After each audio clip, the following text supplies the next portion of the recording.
Hi guys, Robbo46 here, welcome yourselves back to MotoGP 21 on the Xbox Series X. Now, I'm using Marc Marquez around Assen because Marquez won at Sachsenring. So yeah, that's why we're using Marc for this race. And I'm going to warn you, it's not a great race by me. It's the AI around Assen are very, very tough. In the last video, I know that someone in the comment section asked why I didn't have tyre wear turned on for Sachsenring.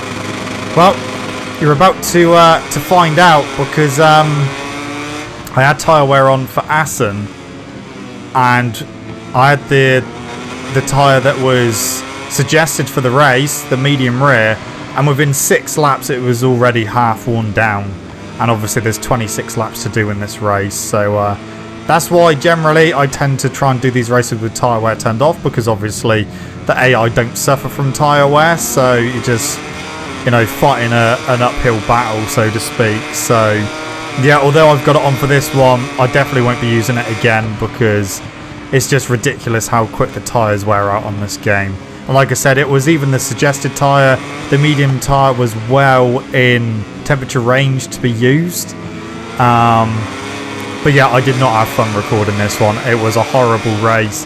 I made a lot of mistakes. The AI would just all over me and came past very, very quickly. And you know, some of the mistakes I made then meant that I was exceeding track limits.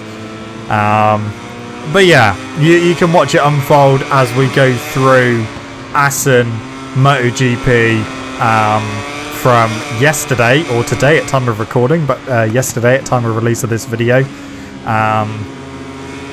Yeah, there we go. There's a Suzuki already passed. They so overpowered on this game.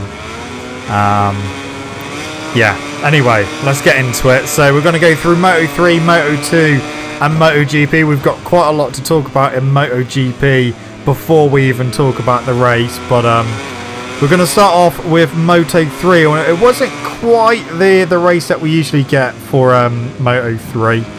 I mean, first of all, you had Pedro Acosta, who didn't take part in qualifying, although he made it straight through to Q2. He didn't get to do it because he had a horrible crash in free practice and actually spent the night in hospital. So the young rookie championship leader, luckily it was a horrific crash, but luckily he was okay, and he did get to race, but obviously starting way down in about 18th place. Riders who had been given a ride-through penalty for irresponsible riding during Q1 included Joan Masia, Izdihar, Felon, Matsuyama, Kelso and Yuki Kuni. All of those guys had a ride-through penalty, so they had to go into the pit lane, ride-through pit lane to serve their penalty. Ricardo Rossi had been given a pit lane start because he had participated in on-track activity at Assen within 14 days prior to the Grand Prix. So he was given a pit lane start because they're not allowed to do that. So yeah, Moto3, it started off as a good race. We'll obviously get into it a bit more as we get through this video, but we had quite a few people fighting for the lead, the likes of Suzuki, Darren Binder, Rodrigo, Jeremy Alcoba. You had Fodger up there, Artigas as well at the beginning of the race. Both Leopards were fighting in the front group. Jeremy Alcoba, who actually started on pole position, he's causing quite a few riders quite a few issues. He's definitely causing McPhee a lot of headache at the moment. Obviously, those two have had a few coming together throughout the season. You may remember that they had a bit of a pushing contest in the gravel trap a few races ago, which meant that they both had to start from pit lane. And during free practice, John was on a decent lap, and Alcoba decided just to outbrake him into the chicane and kind of park his bike at the apex and slow John right down. And apparently, because he knew it was John, that's why he done it. So he's just trying to wind people up. He started on pole position, but he did get cometh in the actual race itself. But yeah, so you had quite a few people fighting in the leading group. Pedro Costa had not the best of starts by his standards. In fact, he lost a few places off the start, but it didn't really take him too long to get going and to kind of fight his way through the pack. Romano Fenati and his teammate Adrian Fernandez both had to do a double long lap penalty because in one of the practice sessions, or it might have been qualifying, yeah, those two had a bit of a clash. One of them, I think, Fernandez got in Fenati's way. Fenati was not happy. They thrown some gestures on track, and then in morning warm up, one of them basically went into the back of the other when the other one was trying to do a practice start.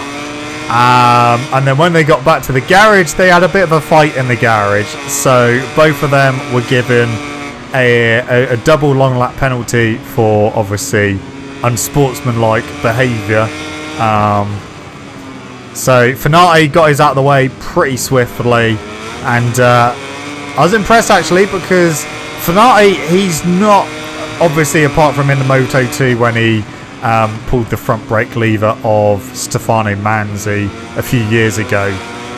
On track, he's actually not that aggressive, but off track, his brain just dissolves as soon as he takes his helmet off. And yeah, like Neil Hodgson was saying in commentary, it's almost like he gets road rage if someone does something to him and he can't leave it on track. He always takes it beyond. Obviously, he got sacked from the VR46 Academy quite a few years ago now for an incident that happened within his pit box as well.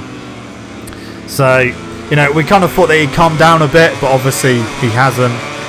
But yeah, like I said, he served his double long lap penalty quite quickly and efficiently. And although he lost quite a few places, he was still within the leading group by the time he served his second long lap penalty. And he started to fight his way back through the pack again, and was looking good. He led for a little bit, and then got repassed. Jeremy Alcoba, he was getting forced out. He had, he got given warnings for track extending and stuff like that, and he got beaten up quite badly in the race.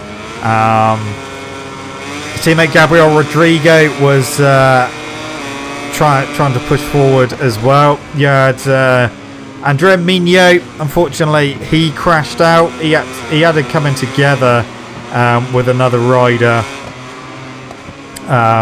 Unfortunately, at the hairpin, because I think it was it Yamanaka or someone who had a moment, and then Antonelli clipped the back of him, went down, and then Mignot went down as well. Antonelli got back up pretty sharpish and got back into the race, but Mignot did not. Adrian Fernandez had a crash a lot later on in the race as well. Those were actually the only two DNFs in Moto3, which is quite surprising. Yeah, back at the front, Tatsuki Suzuki was showing good performance as well. He was having a good ride. Darren Binder was making some really aggressive moves on the brakes. And yeah, he was surprising a few people. He actually clipped Suzuki through the Gert Timmer chicane on one of the laps. He did manage to both stay on, which was good to see. But yeah, Darren Binder was looking like he was going to be able to fight for the win, but unfortunately it wasn't meant to be for him, as he got beaten up a little bit towards the end of the race. Artigas dropped back a bit as well. What's he got?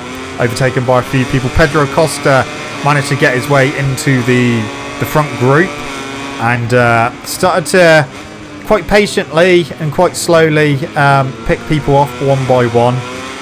Some moves worked, some moves didn't. But obviously he's not 100% fit at the moment because he had a massive impact on his chest. But yeah, obviously he's got 5 weeks off now to recover from that. But considering what he went through and where he started, fighting in the leading group was very, very impressive. We know he's got a lot of skill, that kid. So yeah, that was good. It was good to see for him. John McPhee he had the pace of the front group, but he didn't quite have the pace to be able to fight for the lead, or even podium pace. Like I say, he just had enough pace to be in that group, but not really make an impression too much, or get within the top 3. His teammate, like I said, Darren Binder, was able to lead for a little bit and make some really good moves, quite aggressive moves. But yeah, that was kind of the battle that was going on. Dennis Foggia knew that in this section we're at now, his Leopard Honda, no one could get past him, even using Slipstream, as Amir tries to come underneath me and he goes down. Yeah, it was, we know that those Leopard Hondas are really, really quick. And, yeah, Foggia just knew that if he could lead into that section, he would be able to win the race. I made loads of mistakes in this race, and you just seen one at turn 1. I kept struggling to get the bike stopped, and yeah, not good at all. Obviously, you can see Rins had a massive lead as well, and I was trying everything, but my tyres were, by this point, right hand side were pretty worn out already, which was not good, and I was struggling. But back to Moto3, Dennis Foggia done what he needed to do, and he managed to lead into the final sector of the race and actually open the lead up a little bit, and he did manage to go on to take victory ahead of Sergio Garcia, taking second place, so he does close the gap up in the championship a little bit. Romano Fenati finished in 3rd, and then you had Pedro Acosta in 4th. Darren Binder did cross the line in 5th. No, actually, I think Darren Binder crossed the line in 4th, but he was given... he had to... he got deducted 3 positions because he cut part of the chicane on the final lap. So he lost 3 positions from 4th down to 7th. So Pedro Acosta got 4th. Suzuki got 5th. McPhee 6th. Darren Binder was 7th, Gabriel Rodrigo was 8th, Artigas was 9th, Jeremy Alcoba was 10th, Stefano Neppa in 11th, Gravera was 12th, Kaito Toba was 13th. Actually, it was Toba who had the moment earlier on in the race, not Yamanaka, sorry. He's the one that Antonelli clipped the back of and went down, and also Migno. Antonelli did get going again and finished in 14th place. Dennis Onchu was 15th, last point scorer. And then you had Bartolini in 16th place. Yamanaka 17th. Ricardo Rossi from the pit lane start, he was 18th. Sura, who has now replaced Philip Salach. Philip Salach and the Snipers team have parted company. Salach will be rejoining the team that Jason Dupasquier was riding for, and basically going to be on Jason's bike for the rest of the season after the summer break. Masia was 20th. Then you had Felon in 21st, Kelso 22nd, Yuki Kuni 23rd, Izdaihar in 24th, and 25th was Matsuyama. So all those guys obviously had a ride-through penalty, so they didn't get in the points. So that was Moto3. The championship itself, Pedro Acosta still leads. The gap has come down slightly to 48 points to Sergio Garcia in second. Still a very healthy margin. Dennis Foggia has moved up 3 positions to 3rd, but he's 72 points behind. Then you got Romano Fenati, he's moved up to 4th, 78 points behind. Masia has dropped down to 5th from 3rd. He's 86 behind. Darren Binder is 6th, 89 points behind. Then you got Antonelli in 7th. He's dropped 3 positions. He's 91 points behind. Gabriel Rodrigo is 8th, 99 points behind. And Jeremy Alcoba is 9th, 100 points behind. That was Moto 3. Now, Moto 2. Jake Dixon had a ridiculous ride-through penalty from that incident with Augusto Fernandez at Sachsenring, which shouldn't have been a penalty at all. It was a racing incident. Jake was in front going into Sachsen curve, and Augusto Fernandez decided to close the door, which then led to them colliding, and Augusto went down. Jake went off into the gravel. So yeah, he had an uphill battle. But yeah, it was looking like it was going to be the usual Red Bull KTM. But they had a fight on their hands this time in the form of Augusto Fernandez and Sam Lowes. Tony Arbolino had a massive crash on the first lap. And that was his race done. Lorenzo Dalla Porta also had a big crash on the first lap. Luckily, he didn't get hit. It was on the exit of this corner, Distruben. He went down. Like I said, luckily no one else hit him, and his race was over as well. So those two didn't finish the first lap. But Sam Lowes got into the lead pretty early on and was going to see if he could break them. He had his teammate Augusto Fernandez in second place for a bit. Then Fernandez went through. And then Remy Gardner, who was in third at the time, was closing in on those two as well. Raul Fernandez didn't have the best of starts. He got beaten up a little bit, dropped back down to about 8th place at one point. But he managed to bide his time, pick people off one by one. He managed to get back up to 4th place. And then you had, basically, it was Mark VDS versus the Red Bull KTM IO team. And that's what we got all race long. It was 4 bikes in the lead. And they were battling pretty fiercely. Sam tried to get back past his teammate. And then you had Remy Gardner come past them both. And then you had Raul Fernandez catch them and get back into the mix. He was trying to obviously catch his teammate. And yeah, he was just chopping and changing for quite a lot of the race. Raul Fernandez managed to get past Lowes, and then it was the battle with the Fernandezes with Raul and Augusto. Raul managed to get past Augusto Fernandez and then managed to get into the lead, and no one could do anything about it. Remy Gardner later on in the race did manage to get up to 2nd place, but he didn't quite have the pace to be able to beat his teammate this time around. We knew that Fernandez had a real good race pace. But yeah, Remy Gardner, he did try, but this time it wasn't to be. He wasn't able to catch his teammate. A bit further down, you had Joe Roberts have a crash. I think actually he had a long lap penalty as well, because he crashed in under a yellow flag at Sachsenring. Di Gianantonio, not a great race from him. Unfortunately for him, he ended up crashing out of the race. As did Aaron Canet. Aaron Canet did actually have a good start to the race. He was in the leading group for a little bit, but then kind of dropped back a bit, and then unfortunately he crashed out of the race. And yeah, that was his race done and dusted. So 5 DNFs in Moto2. But back at the front, it was in a business as usual for the Red Bull IO KTM squad. First and second. Sam did try his best to get past his teammate Augusto Fernandez, but didn't quite manage it. Made a little mistake as well on the last lap, which unfortunately meant that he wasn't close enough to attack.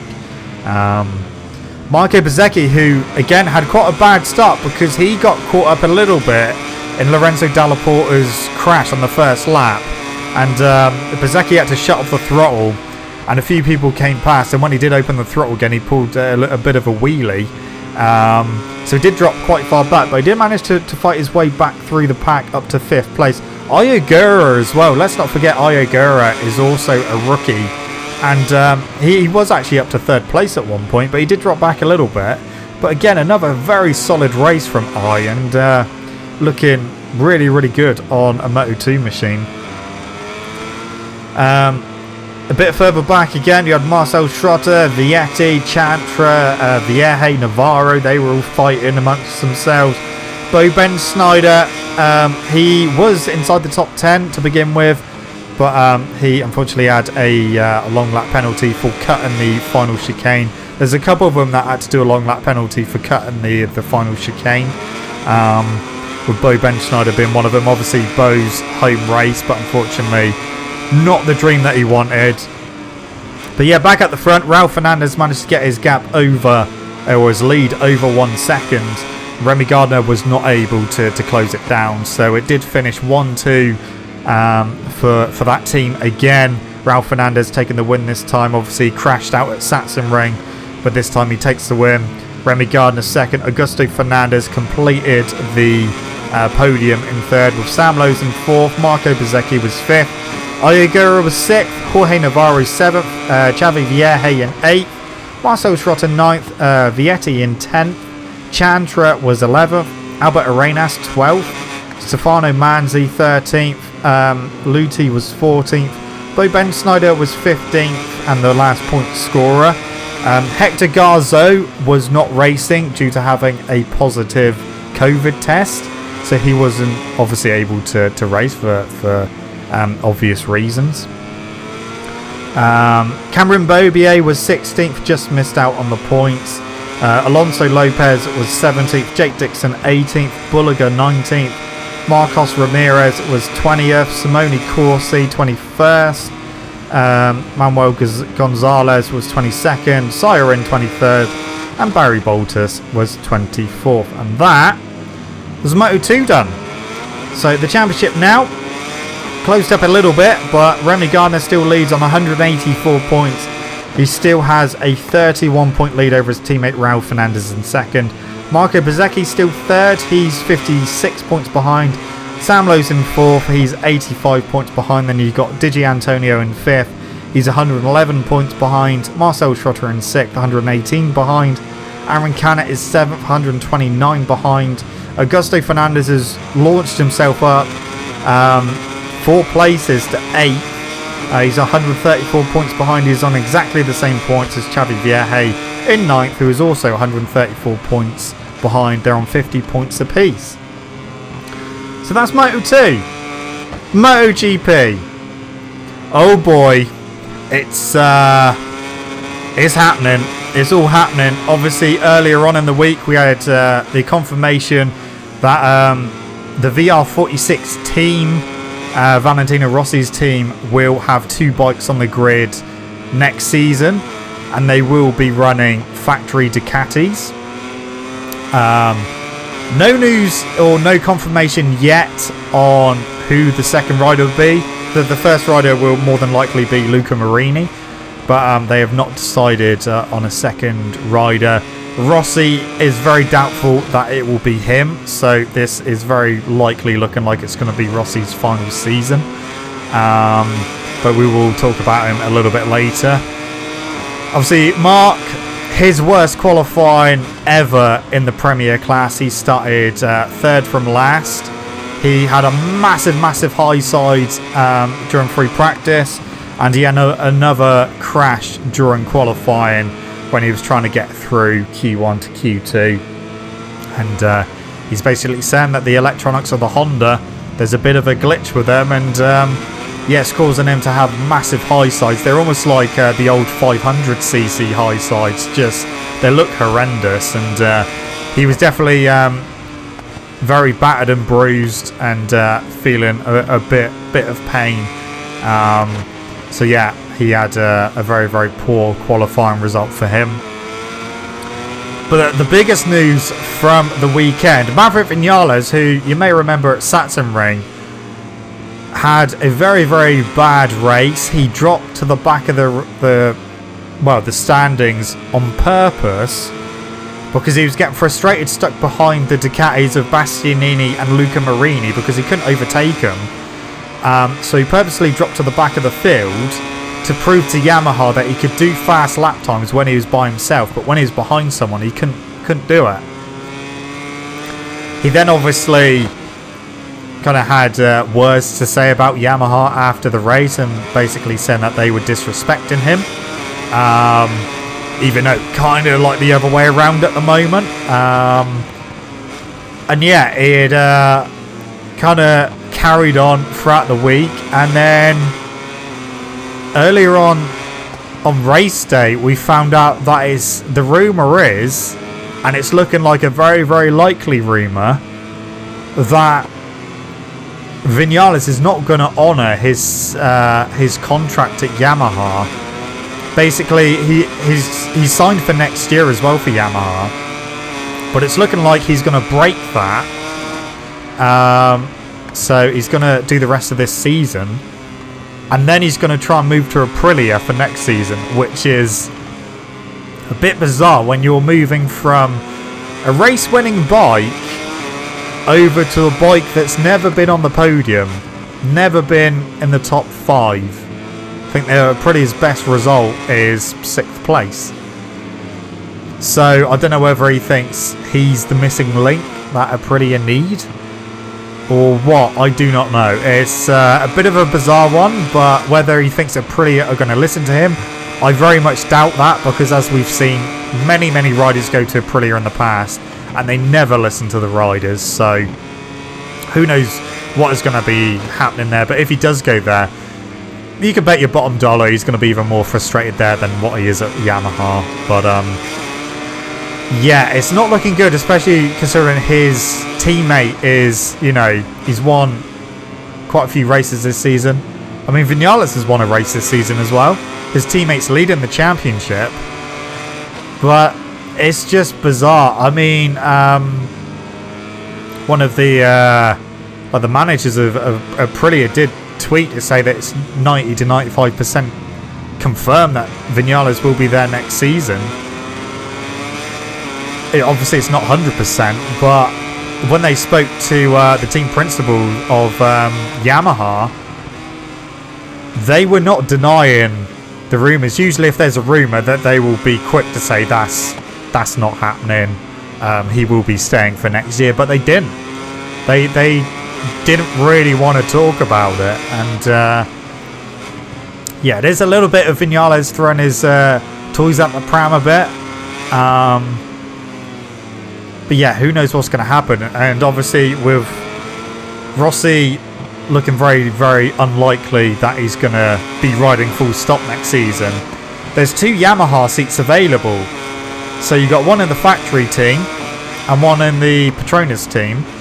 Now, hopefully what they will do is move Frankie Morbidelli over to the factory team and then get 2 new riders for the Petronas team. Whether they get Gerrit Gerloff over from World Superbikes. He was replacing Franco Morbidelli for this race, as Frankie has a knee operation.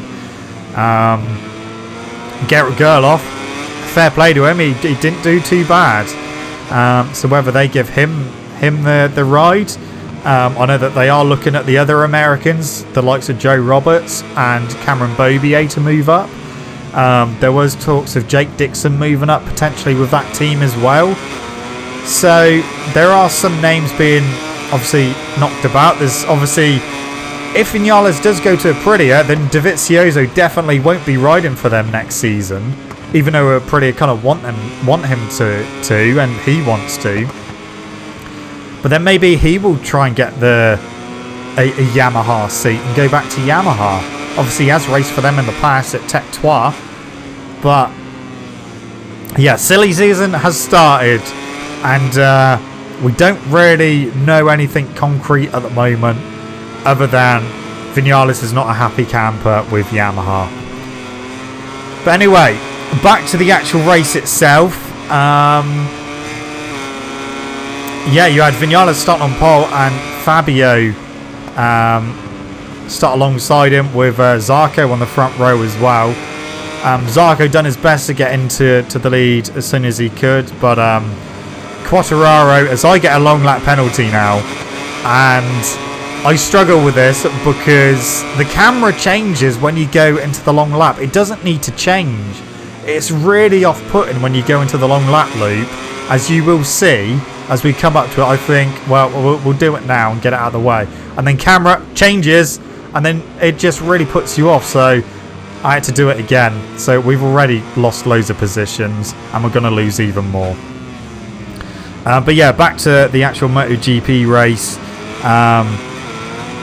Quartararo got into the lead, you know, pretty quickly, as soon as he could. That was it. I mean, he had to get quite he had to get quite creative, because Bagnaia actually came through to lead for a bit, and we know that the Yamahas do struggle to get past the Ducatis, especially with the grunt of the Ducatis. But the downside to the Ducatis, especially around here, is change of direction. The Ducatis don't change direction as quickly or as easily as, say, the Yamaha. So yeah, Quartararo had to think, and you know, he assessed the situation and realised through this next right-left he was able to get past Bagnaia and almost go around the outside of him, and managed to get into the lead, and he was able to break away. As soon as he got through, he was able to break away, as I get another track limits warning. But yeah, this time I do actually take it properly. Yeah, so Bagnaia, he tried to fight for as long as possible, but obviously having troubles keeping that Ducati in check, because unfortunately he did exceed track limits more than, well, he exceeded it at least 5 times, so he did have to do a long lap penalty, and that brought him just out in front of Marc Marquez. Marquez, who, like I said, started down in 20th position. He'd already made up 10 positions by, you know, the end of the first few laps, and was in 10th place. And, you know, fantastic start to the race. We know Marquez is really good at finding openings and just working his way through the group. And yeah, he made a great start and got himself well within the points. Obviously still very, very sore from the crash he had in free practice. Valentino Rossi had a very abysmal start.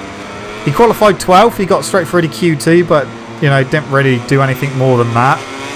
And he went back to like 3rd from last by the first corner. He had a crap start, and didn't really get any better for him. He had a massive, very fast crash during the race, and that was it done. He wasn't inside the points at the time either.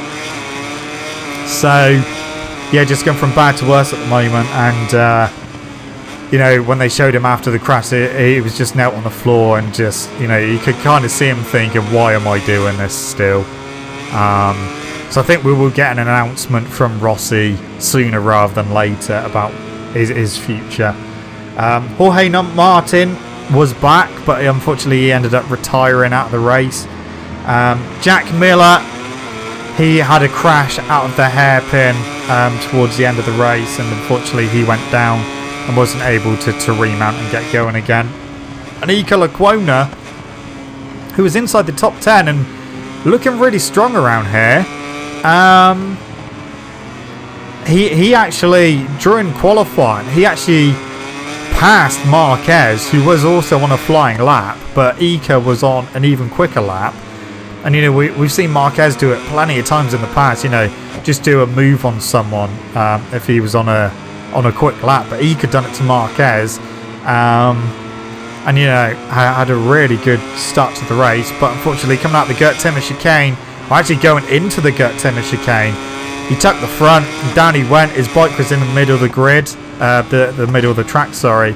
Bastianini had to go on the green on the right-hand side to avoid his bike, and you know, a lot of riders had to get through here and avoid his bike on the exit, but luckily everyone got through cleanly. But unfortunately for Iker, that was the end.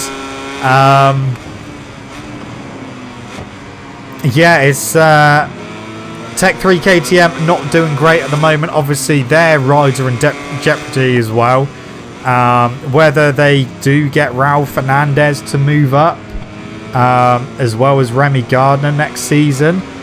Yamaha are trying to get Raul Fernandez as well, trying to buy him out of his KTM contract and get him onto a Yamaha. So there's still a lot of stuff still to sort themselves out.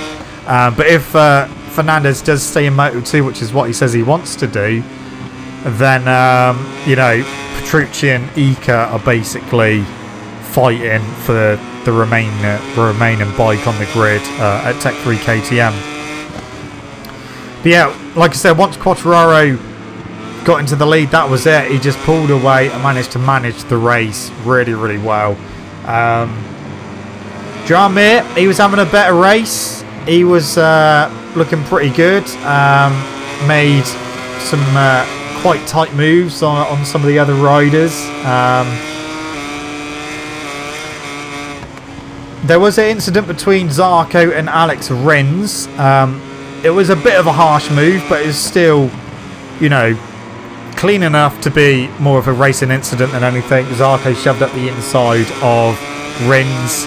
They had a little bit of a collision, and then Rins unfortunately had to run into the gravel and he dropped way, way down. So, yeah, it wasn't going to be a great day at the office for Rins, but his teammate was looking good.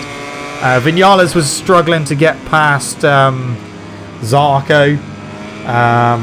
Oliveira was in the top 7 as well. Vinales did manage to get through and actually got through to second place. And, you know, it was a little bit too little too late because it was towards the end of the race and there wasn't many laps to go. He was trying to catch his teammate, but he wasn't able to. The gap was coming down, but that was more Quartararo managing the race than anything. Although Quartararo did have a massive head shake in the final sector, and it just seemed to go on forever. It was very bizarre. So basically it was out of here. So they come out of here, and then he had a bit of a wobble because he went on the curb, and then through here the thing was still wobbling. And yeah, it just looked like an absolute animal. We saw last season, or 2019, sorry, when they last came here, that on the Petronas bike it was wobbling all over the place. But this time he did manage to get control of it a bit better. Zarco was looking pretty good, but wasn't quite able to get onto the podium. So Quartararo did take the win from his teammate Maverick Vinales, who, let's not forget, had a atrocious weekend 1 week ago at Sachsenring. He got second place, but again did not look happy in Parc Ferme.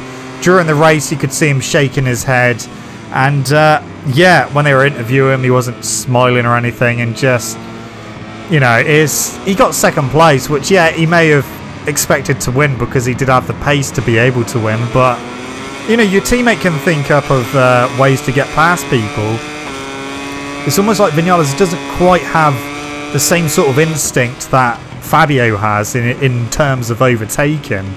And then just sits there getting more and more frustrated, and then usually that's when he ends up making a few mistakes and stuff. But I think he just needs to, you know, take this summer break, try and relax a bit, and just kind of re-evaluate the situation, because it's not good at the moment. But yeah, we'll have to wait and see what happens in terms of that.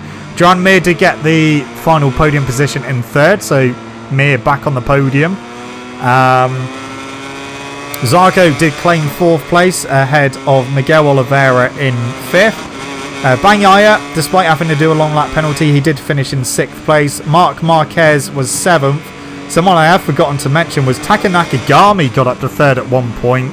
But unfortunately Nakagami, he ended up making too many mistakes running off track, especially into turn 1, like I have done in this race. And he had a long lap penalty as well, so he unfortunately dropped back. Bagnaia got 6th. Marc Marquez, who had a bit of trouble from Alicia Spargo. Alicia Spargo shoved up the inside of Marquez into the chicane on one of the laps, and Marquez done exactly the same back to him on the next lap and retook the position. So Marquez 7th. Alicia Spargo was 8th, Taka Nakagami 9th, Paula Spargo 10th, Alex Rins recovered to 11th, Brad Binder 12th, Danilo Petrucci was 13th, Alex Marquez 14th, Enya Bastianini was the final point scorer in 15th, Savadori was 16th, Garrett Gerloff was 17th, not last, and Luca Marini was 18th place. So that was the MotoGP results. Like I said, it is all kicking off with Vinales and Yamaha at the moment. It will be interesting to see what unfolds with that over the next the next few weeks and stuff. But yeah, this has been a horrendous race from me around Assen. A lot of tyre issues and just couldn't get the bike stopped, and it was just horrible. I hated this race. It was crap. But next time I will be using Quartararo, and that will be well, won't be until like 5 weeks time. But in terms of championship, Quartararo does extend his lead at the top. He's on 131 points. Then you've got Zarco in second on 109. Jack Miller is third on 100. Then Bagnaia is fourth on 99. Joan Mir fifth on 85. Vinales in sixth on 75. Then 1 point behind him is Oliveira in seventh on 74. Brad Binder in 8th on 56, and Alicia Sparger in 9th on 53. But anyway, guys, that is it from me. Thank you so much for watching. Don't forget to leave this video a like if you enjoyed it. Subscribe to the channel for more content. I shall see you guys in the next video. Don't forget to stay safe, watch hands, look after yourselves. See you guys next time. See you!